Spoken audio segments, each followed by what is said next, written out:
This is the series where I talk about why I love yogic science, because yoga looks beyond what the five senses can do.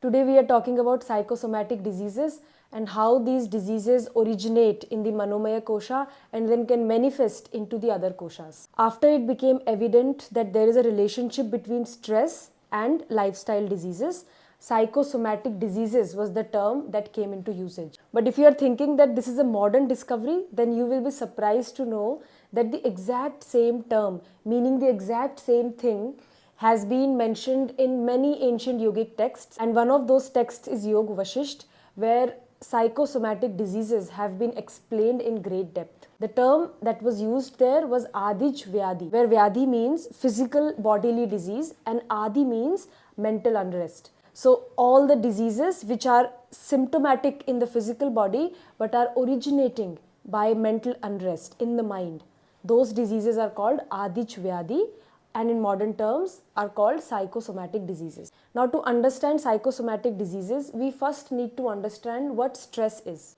Stress can be understood as speed, as unrestrained psychological momentum with which the mind is functioning. Now, speed in itself is not bad. We need the mind to be speedy in certain conditions where we are to perform, we have to be productive and efficient.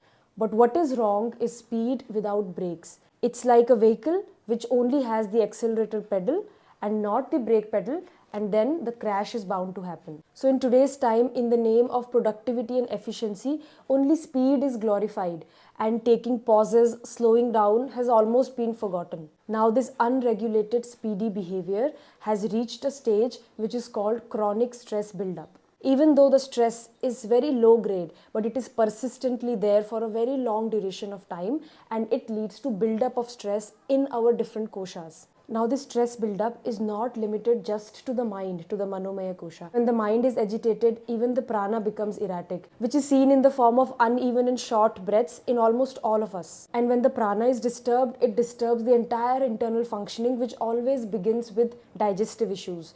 So we see that indigestion, hyperacidity, bloating, constipation, all these have become very common issues nowadays. When there is mental unrest, it can lead to poor lifestyle choices, poor food habits, no emotional regulation, sudden emotional outbursts and reactions, which ultimately cause various lifestyle disorders. If this continues for a long time, it then ultimately leads to bigger metabolic diseases. And this is how turbulence at the Manomaya kosha can slowly percolate into the Pranmaya and Annamaya koshas, leading to different physical bodily diseases. But we know that only a few episodes of stress will not lead to these psychosomatic diseases. So in the next part, we'll understand how persistent low-grade stress can affect our Pranmaya and Annamaya kosha by understanding the phenomena of stabilization of arousal. Till then, thank you and namaste.